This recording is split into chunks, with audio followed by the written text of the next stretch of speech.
room edition. I left my excitement on Friday, but it's okay. It's sure. It's coming. It's on the way coming. Just Mondays can be a bit slow like that sometimes. But don't worry. Nice. Just be nice today. It will come. Or else. I'm just gonna sit over here and just. Valentine. This morning, not touch that. Not Valentine. Not distress that. Lagos, as they continue their spat, please send us messages. Use the hashtag LockerRoom981. You can also send us messages to our WhatsApp, which is 0809-444-0981. And if you're not watching on YouTube, you are missing out on the weirdness that is happening in the studio this morning. But I will continue with the sports stories. So first up, the Golden Eaglet skipper and right fullback failed the MRI age test in Niger Republic, while Group D foes Benin Republic have been disqualified from the zonal under-17 AFCON Championship after 10 of their players also failed. And it was further gathered that Burkina Faso had 2 of their players also disqualified on age grounds, while the host Niger had 1 player that happened to. So an official said Benin are already on their way back home after they were disqualified from the competition as 10 of their players failed the age test, and Nigeria's captain and their right fullback also failed the age test. So the Eaglets now have only 15 qualified players and 3 goalkeepers eligible for the qualifier. So I really wait, hang on. First of all, I didn't even know that we had what is this MRI? They did the MRI age test here, which is fantastic in Niger. That's great. They've been doing the MRI test for years. How many people have failed? Here's what is interesting. Okay. The MRI test sometimes can be fallible. Okay. It's not. So I know some young people that have MRI age test. Okay. And I know some older people that have passed MRI age test. Interesting. In this same football. Okay. But what it is it reduces the margin of error. Okay. If you toss out the net, it will catch a lot more of the bad eggs. So there are fewer people that can slip through. But here's how can one team have 10 people fill this That's test? where from Benin Republic. How do you say 10 overage players? 10. You guys didn't even try. 10. They didn't even pity themselves. No. Like they did not pity themselves. I don't know where to start from here, but we need to do better. What it is that I mean, FIFA has really tried. I mean, CAF must have been. I can imagine when FIFA looks at these results, like Africans, they're here again. But it's interesting. At least they were caught. The tournament has already started. The tournament starts this evening. We face. I think Nigeria faces Burkina Faso at 4. 9 times.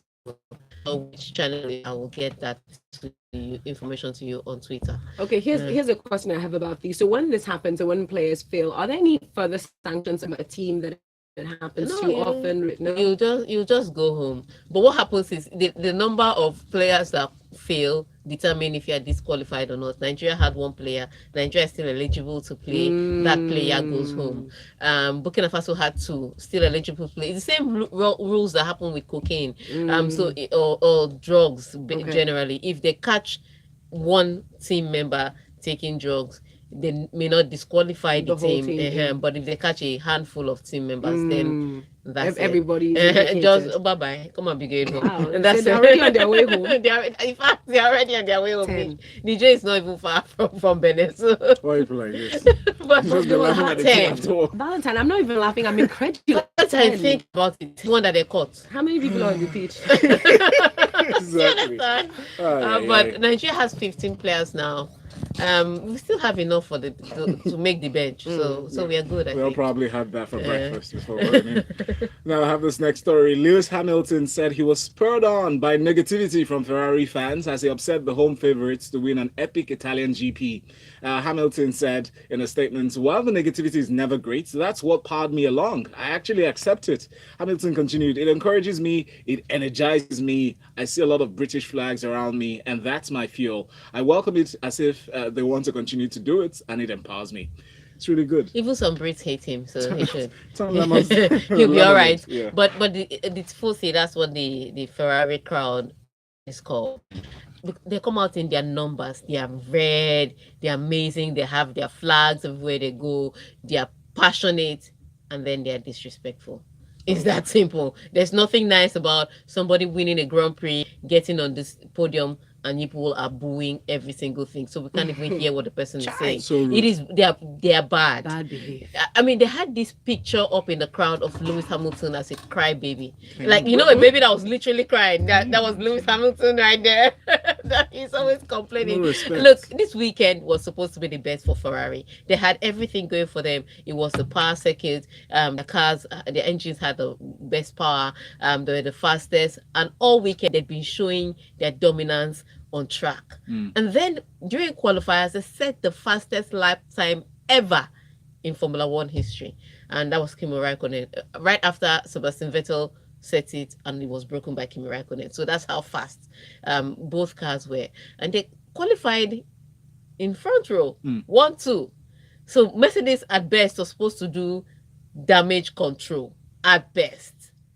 Then the race starts, and I don't know what Sebastian Vettel was sleeping. I don't know what it was he was thinking about, but he didn't start very well, because as soon as they go, even Lewis Hamilton, that doesn't have the best of stats, was almost side by side with him. So he was able to get the outside of the first turn, and his nose was ahead of Lewis Hamilton. So even if they touched a little bit, Lewis Hamilton had to back up. Then he tries to overtake Kimi Raikkonen, who he has been stalking since that the team made Kimi Raikkonen to get pole instead of him, who is supposed to be their number one driver. So he'd been sulking. So he decided that when Kimi Raikkonen locked up, he was going to overtake him. And then he tries to overtake, and Kimi Raikkonen defends his position, and Hamilton now moves right beside Sebastian Vettel. So there was nowhere for Sebastian Vettel to go. The only option was for him to brake, let Hamilton go, and then he can go behind Hamilton. But no, brother refused to give up the position. That's how he crashed with Hamilton. His nose got damaged, and he fell all the way to the end of the line.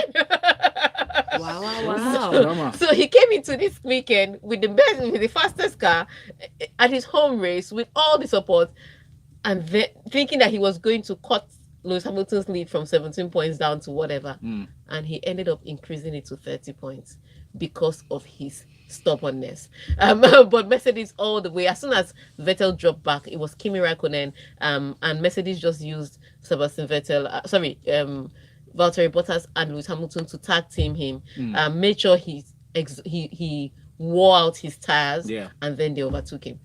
It was the best. So they now ended up doing a good job of winning the race, third, and then including their fast cars and their strategies, and their engines still need to sort out their strategy. And maybe Sebastian Vettel. They need to talk to him. Talk some sense. We've got more stories to get into, so let's go into it. Serena Williams.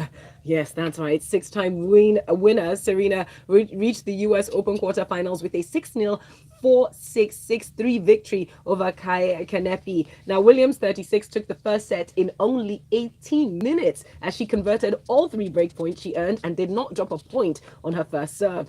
Williams said it wasn't an easy match at all. Kaia knows how to play and has a lot of big wins. She has had a great career, and we've always had tough matches, so I'm just happy to get through. She was hitting such big returns, so I wanted to hit bigger second serves, and I like it when players challenge me to do that. I think what I've improved the most is my fitness. Yes, right, I think, because at some point she looked like she was trying to catch her breath. But what Kaia did, first set, Kaia was completely all over the place, and Serena won that 6-love, and that can lull you into a false sense of comfort. And then you get into the second set, and the same Kaia that couldn't buy a serve is serving you out of the court. And that's how it was. From nowhere, Kaia just got her game on, and she frustrated Serena. She broke her twice. Serena was only able to break back once, and by the second time, there was no way. So she lost that set, and then she came back in the third set, and Kaia didn't lose it completely, but Serena just upped her game just a little bit. And that's how she was able to win. Sometimes you meet people like Kaia Kanepi coming off beating someone like Angelique Kerber, another big another top player, winner of Wimbledon. When you get that kind of win under your belt, you get a momentum. Yeah. You get a confidence level that you can now face anybody. So it was already tough for Serena getting on court to her, but the good news is Serena has overcome and Serena has won. So congratulations to Serena. Also, Sloane Stephens came through last night, and Rafa Nadal also won his match in 4 sets. So let's see how Roger and Djokovic will do today. Awesome. All right. Time for us to take a very quick break. When we come back, we will continue discussing the latest sporting stories right here in the locker room. If you want to watch what goes on behind the scenes, head over right now to our YouTube channel. So when you're typing your private messages, and I will be reading it, and I don't want to be reading your messages. You know what it's called? Aproko? Not really. It's right there in the open. You know, like I was doing like this. It's right there in front of. No, you made me forget what I wanted to look for. Hello. I don't know what you want to look for. Look for my name. My name is Anthony. I wrote a really nice piece on your post. Oh, cool. Yeah, I'm feeling proud of myself. Okay. Fingers crossed. You just wasted your lyrics. You I did not waste any. should have said I like it because it's a smartphone. You sport. qualify for raffle draw. What are you right for, Bo? That would be honest, because I like a lot of things about that phone. Precisely. Camera quality is dope. Yeah, it's actually good. It's a good phone, man. Yeah, Nokia is smart because they're trying to get back on the market. And to remind people that they're now on Android. Most people think it's still a Windows-based phone. It's really good. Actually, after I put up I know. I shall not keep this phone. But they gave it to you. But you know what you're doing? No, they just gave it to me for me. I said, okay, listen, I don't like usually having 2 phones. I know that I want to use this other one instead as like a notepad. In fact, the phone that they would have given me that I definitely would never have given anyone is actually the 310. Because I want to use a phone as just a phone. Yeah. Which is what that 310 is really for. Then anything else I have is like a mini notepad, which is why I want notes. Yeah. I thought about that before I said, okay, then if I keep this thing, it's just greed. It's just that, so I was like, okay, the best thing to do, I'm about 20,000 followers on Instagram. I was like, I've never really done something. So I was like, okay. And then luckily they even contacted me to ask me to say thank you for my Insta stories. So I said, oh, by the way, this is what I want to do. And people were like, oh, actually that sounds good. That'll make them remember you for more. I would like a 33. You don't put up your arms to more gifts. I hope somebody's a good phone. Yeah. And I was a little bit jealous of giving it. I know. I made the decision. I was jealous on your behalf. So when I saw it, I said, decision. yes, my chance is here. Anyway. Oh, there's a new app. I think you should try it out. What's it for? We're looking for people to test it so can. Oh, I saw your evolve as thing. much I as saw your possible. thing. Yeah, I saw it. Amplify I'll try. So eventually, to help, it encourages collaborative music playlist creation. So people can create playlists together from any part of the world, and people can even send in song requests from different social media handles, and it will sync on one platform. Yeah, just sopping. Depending on the show. Yeah, just sopping. What? You probably did this for a relationship. Like you and your boyfriend all over the world, you'll now do a playlist together. You're just soppy. What? See? Why am I sopping? I don't have that. But you get the message anyway. That's what's important. You're soppy. You're such a mush. I take that as a compliment. Thank you. Your ex-girlfriends, how did they do you? I don't know. They tolerated me, man. I can be a. What? Not. Back in studio. This is your Love Music, Love Life station, Yes, Smooth it is. 98.1, and we're talking sports inside the locker room with Valentine. And Folu. All right, Tega is in the building as well. Don't forget, and you can tag her in all your conversation at Tega Supreme. And up on our live stream, we see Ibrahim Hassan saying, "Good morning, guys. Hope you had a happy weekend. I know I did. Arsenal won, Hamilton won in fine fashion. Although Kimi set a new track record. Yep. Yeah. And Kills and Ballistic is commenting on Val's shirt for some my reason. goodness. But okay, nice Well, thank one. you, Kimi. Nice one. Thanks nice for one. noticing. We appreciate. Okay. Let's continue. All right, continue. Cristiano Ronaldo will take time to adjust to Italian football, according to Juventus coach Massimiliano Allegri. The £99 million summer signing has failed to score. Sorry, that amount just shook my chest. The £99 million summer signing has failed to score in Serie A games against Verona, Lazio, Parma, although Juve have won all three.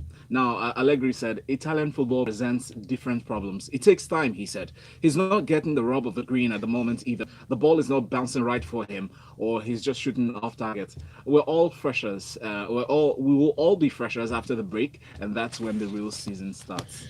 I think I agree with him. I think I agree with him to an extent. I'm not sure it's about Italian football, but I just think that maybe after the break, then the goals will start coming. I don't think it's a crisis moment. I know once you spend a lot of money, and again, because you're Cristiano Ronaldo, people don't expect you to appear in a new league and start scoring hat-tricks. Give the guy just do it. I know his son scored 4 over the weekend. But he's Cristiano. But that's under something football. Right. This is real. This is where they make money.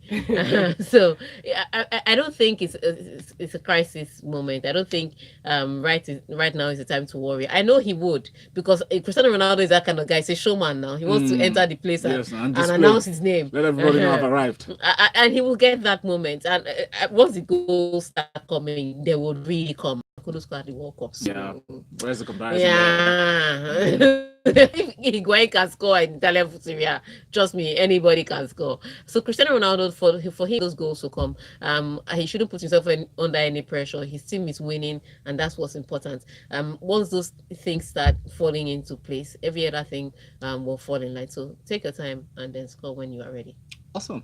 We've got a flurry of messages coming through, so let's see if we can get through a couple of them. Jure from Ishaga says, Vettel cannot just calm down and drive without avoiding silly mistakes. At this rate, he'll give Hamilton the title and cost Ferrari another constructor's title. But kudos to Hamilton too. He drove like a man on steroids. I raised my eyebrows at that like a man being chased, baby. Last comment. Damola from Lagos sends in this one. So why does this sound like Formula One drivers are kids? They like sulking and complaining. They want to win, none. They give them all the best toys. Cruz says Osaka just biggled someone twice. That's just too wicked. What can I say? The girl got Osaka was like, I don't have time for this. And Henry says, hey guys, all is as it should be. Great weekend of sports. Roger won, Serena won, Lewis won, Chelsea won, Kerber lost, Vettel lost. All is well with the world of sports. Wow, Henry. So tough. Archibald Victor basically says Cristiano Ronaldo should better be scoring goals for Juventus, because that money they bought him is some clubs in the EPL 10 years budget. He must score and also defend for them. Do all. Slim from Ikotu says, Allegri, relax. Cristiano will score when he gets a penalty kick. Please let me just move on to the next thing. So Unai Emery says that Arsenal had full control of the match and their 3-2 win over Cardiff, despite being pegged back twice. He said, I enjoy winning, but in the 90 minutes, the action of a team is very important when we concede 2 goals. We control the match, not the whole game, but maybe 70% of it, and possession and positioning on the pitch. But we need to find the best way of dealing with the opposition when they like the long ball and put it in our box. We need to keep working to improve on that. So you didn't control the match now. That's what you're saying. Because if somebody can play long ball and score 2 goals, then you're not controlling the game. You're only controlling the attack. That was the 30% that they were not focused. Excuse me. You heard him, please. I think, look, Emery needs to stop. That's the worst. Look, I baffle when people walk up to me and say, Unai Emery hasn't really changed the Arsenal's defense. And I tell them, look at Unai Emery's past team. Was defensive strength their biggest quality or their best quality? You're not talking of Diego Simeone here. We're talking of Unai Emery. PSG was chopping goals. They were just scoring more. Sevilla also was scoring more. So just don't. I think again there are some mistakes that are really that they can really cut out. Positioning is just key. I don't understand how you stand in front of the defense. They have bodies, they have numbers in the box, but nobody's picking up anybody and nobody's closing down spaces. So at the end of the day, with the numbers despite the numbers in the box, the opposition team is still getting people to score goals. And if Cardiff were a better a quality side, they'd have scored a lot of goals. I keep saying it. Chelsea and Manchester City that beat Arsenal, they didn't play their best football. They didn't. they just cruised to the wins because they had that opportunity. So what it is yes, Unai Emery needs to sort that out, but the players by themselves need to do better. We bring in Socrates or Papadopoulos or how long ever bring him in, and he's got to with the ball, and then you play him along Mustafi, who also likes to move forward with the ball. Yeah, it leaves your team a little vulnerable at the back. Right. So, but Arsenal's forward, fantastic. Their forward will go forward and give you chances and goals. Yeah. But that defense. I thought it was just going to make the head swell when I go through that. No, that defense is horrible. There's no way to make it nice. Wow. All right, so Lionel Messi and Luis Suarez both scored twice as Barcelona hit 8 goals past La Liga newcomers Huesca. So the Minnows took an early lead through Watford loanee Cucho Hernandez, but Messi leveled with a shot off the post. Wow. So the win takes Barcelona level with Real Madrid at the top of La Liga on 9 points from 3 games. Yes, right now, I'm telling you, right now it's looking hard to determine which one between Real Madrid or Barcelona can take the league. Because on their own side, Real Madrid is fluid in attack. They're scoring goals and they're getting goals from different people. Benzema started scoring now, shockingly, but he's scoring. Bale is scoring. So their goals coming in, and their goals coming from every player, from the midfield, from the defense. It looks very well packaged. And they're not conceding as much. They are conceding, but not as much. But for Barcelona, they will outscore you. The problem is that they concede cheap goals. It's not like they concede. There's no problem if you just concede goals, but their goals are so cheap. Like the 2 they conceded against Huesca last night. It just look. What's the worst team I've seen play? My secondary school team, the one that I was captain of. That's the worst team I've seen. Rainbow. Why are you throwing them under the bus now? Because Maybe they did their best. I was captain. I saw it. Like, I don't like this your behavior. They will concede this kind of cheap goals. So my problem with Barcelona is they concede cheap goals. Not that they concede, but the goals are cheap. And that may be their downfall eventually. But they seem to be getting a good team now on the pitch and on the bench. So let's see how that turns out for them. But it's interesting to see who comes out ahead in this one, because Real Madrid are not backing down at all. They're also scoring goals for fun. All right, a few of the comments coming through up on WhatsApp. Phil says, listen, the shock of the weekend must be Watford versus Tottenham. Pochettino must have been dead shocked. I also saw Barca's game and I have to check out to be sure it was football I was watching. Welcome to La Liga Huesca. What is their name again? I'm not really sure. Well, Victor Asai says, Vettel is this kind of guy, local parlance we describe as the guy with Sabi fumble where. How do you lose at home in Germany and my team's home Italy? The guy just cannot die there. That he also put that in his message. He did. While Tony Ayo from Ayobo says, hey, I'm dancing with Tega. We know. At least I can listen to the sports program knowing that Tega will not yab us. And all hail Mourinho. But that Rashford Peking won't give us heart attack.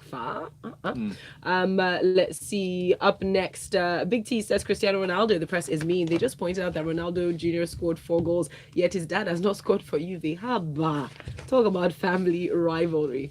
You guys are just mean out here, but it's okay. We'll take a few more of your messages when we come back from this break, and perhaps a final sports story right here inside the locker room on Smooth Breakfast. Oh, wow. Really mean yeah, but the press is harsh. Yeah, it's harsh. Like, and I'm really not a fan of this guy. So Jose Mourinho? Yeah, I'll just put the error, the goalkeeper error there. My ticket, Cool. my passport, and my Dubai roll-on. I'm up for it all day. Dubai roll-on. Yeah, so With ticket and passport. no, it's not Dubai like DU. I know. Do. I know it, but it's a roll-on. I'm telling you. I didn't know the Roland had They a have, separate. what they call these short banners that they put on the road on light posts. And banners, no? Yeah, They have they banners. invested in a lot of those. They have money. I need to talk to them. Well, I suppose that's how all the other guys do now. Yeah. So let them. I should talk to them. Yeah, they They have have money. Running massive campaign. Let them. They do have money. So you really should. You should holler at them. Be like, yo, hey, yo, shouty. Hey, yo, Shadi. Let me holler at you real You know what I quick. want to Let me have? change your I want to life. have burger, fries, bacon, and eggs. How do we go This from morning Dubai alone? roll-on to burger fries and You want to have it now? As breakfast. Okay. It's doable. Bacon and eggs and burger and fries. Is I it know. plenty? I'm going to step in to get that. You don't just step in. That place that I took you to on Scenery. They'll have burger, fries, bacon and eggs. Yeah. 008015 or That's why I thought, you don't say I considered this. I was like, it's doable. It's doable. And yes, it will cost a bit, but it won't be as bad as anywhere else. That's the cheapest place you can Let's get all build the those things. directory now. Food directory. Since we love food. No, I have an idea. not that deep for me. I'm not invested. Right. That's effort and time that I can dedicate to that. Just build the app and let it work. I like how you're doing just like it's not effort. It's not effort. We're not It building is the that code time. ourselves. It doesn't matter. That's We just- time. I have to go and find. Take 30 minutes. No, I'm not interested in. Are you not hearing me? I don't understand. You I'm don't very love food particular. enough. Yes, I don't. I've never said I do. I just like food. I'm not. Okay, that's No. all good. Right now, I'm very particular about what I'm lending energy and time to. I should now use it to be collating. I was Yes. calculating it in my mind how to get How there. to get to but the I don't place, know. yeah. I don't know what you are talking about. You don't know, she has made a very specific decision. the sun sets, shopkeepers quickly look Yeah. up. Burger, fries, bacon. The bacon better not have Finish jojo. homework, No, it doesn't make sense. and life almost comes to a standstill. And then I've had their bacon. And What that's am I not saying? good enough. It doesn't have So we're jojo. financing And solar then power. egg. It's just one Sunny of the ways side we're up, helping not running. communities thrive and bringing families I like closer food, together. cha. Because me not we're lie not to here myself. for good enough. I like We're food. Standard You Chartered, like and we're here. I do like food also. I like food. I All right, thought the we're back in, guys. On Nigeria's Studio. #1 station for soul, jazz, and funk. Smooth 98.1. Love music, love life. And we're back talking sports inside the locker room. Very quickly, let's round up with this particular sports story. You see, Jose Mourinho hailed the importance of the fans' reaction to the defeat to Tottenham after Man United got back on track against Burnley. He said the quality of the performance and the happiness within the team is Old Trafford's responsibility. And the reaction after the game at Tottenham was fundamental to keep the team moving in the right direction. You see, even with 10 men, we were the team that had chances to score. We are very happy the boys can go on their international break with the feeling of a good result. Tega, your thoughts? It's, I think he's right. Well, national break and everybody can go home happy and not talking, and don't be too sad to come back. But what it is there's still a lot of one or two things left, and Burnley was also a team coming from a bad side since their qualification to qualify for Europa. I don't know how else to put it. They've been struggling because they were in Europe and they were at home. And I think that struggle had taken its toll. They eventually got knocked out last week during the week, and then they get to play Manchester United next. Sometimes you just carry that kind of bad form into the very next game. And the United some moments of worry. But Manchester United, all in all, seemed like they had everything under control until that Rashford weak headbutt that he gave. I don't understand why they call that a headbutt. A headbutt is what Zizou gave Materazzi. Anything other than that, moving your head in that direction. The ball just touched the head. No, anything, if you move your head in direction, so it shouldn't be considered a headbutt. Yeah. It should be considered petulance. Give red card. Don't call it headbutt. Headbutt is being disrespected right now. But what it is that he was naive, he was rash, and he got his red card. But Manchester United need to find a way. I don't think they should be happy about the break now. They should have found a way to build the momentum on this game. But let's see how they react after the break. They have pretty much Maybe they'll be easy fresh. games. Maybe they'll be fresh that time. Let's round up with some of your messages up on Twitter. Nathan Njoko has this one. It says the ref for the United game should be applauded for sending off Rashford for retaliation. It was exactly the same thing Richarlison did last week and got sent off. For once, English politics did not prevail. Once again, well done, sir. Yeah. Gwengu says, what exactly is this new stupidity of playing from the back in Arsenal? If the Cardiff strike had been very clinical, he would have scored that goal and the result would have been different. The earlier they stop this playing from the back thing, the better for them. It's not stopping, no. Lookman from Ijebu Day says, a very good one from Man United yesterday. And Hamilton, he's just an Ojoro driver. But I'm looking forward to Singapore. Go. All right. Still more. At Tega, cheap or cost or expensive, referring to Barcelona's game last night. Okay. All right, we hear you. Adejuwon says, Tega, I beg, we won away, I beg. Let's take our little wins, Arsenal for top 4 and Arsenal for Europa Cup. Paying, okay. I keep your message simple. I said, P.S. Combo is an understatement when it comes to Sebastian Vettel. And Basham Yaba says, to me, he's not a good wingman for Vettel. Fact. A look at how Bottas is turning Hamilton to a victory. Teamwork is the ultimate. Yes, it is. And Shegun from Ikorodu rounds up by saying, Jose can smile again. Indeed, he's one of the best coaches. Yeah. Oh, no, sorry. All these messages up on our live stream. Apologies. Leke Badijoko says, hi, guys. When Ronaldo starts going, it'll be difficult to stop him. That's his style. Many hat tricks will start coming in from him soon, and then Syria will be on fire. While Ibrahim Hassan says, Unai needs to start playing Torreira and Leno. I agree with Torreira and Leno. He's Wenger 1.3. Yes, I agree with Torreira and Leno. Totally. Okay. Okay, we're done. Thank you very much, Tega. Please continue the conversation with her up on her Twitter handle. She is at Tega Supreme. No thanks, Tega. But you can continue having conversations with Valentine and I. Val may not be here because Tega may have got rid of him. No, I doubt that. But check on his Twitter. I'll be here. See how he's Trust doing. me, Lagos. It's Smooth Breakfast on Smooth 98.1. I will just strangle you.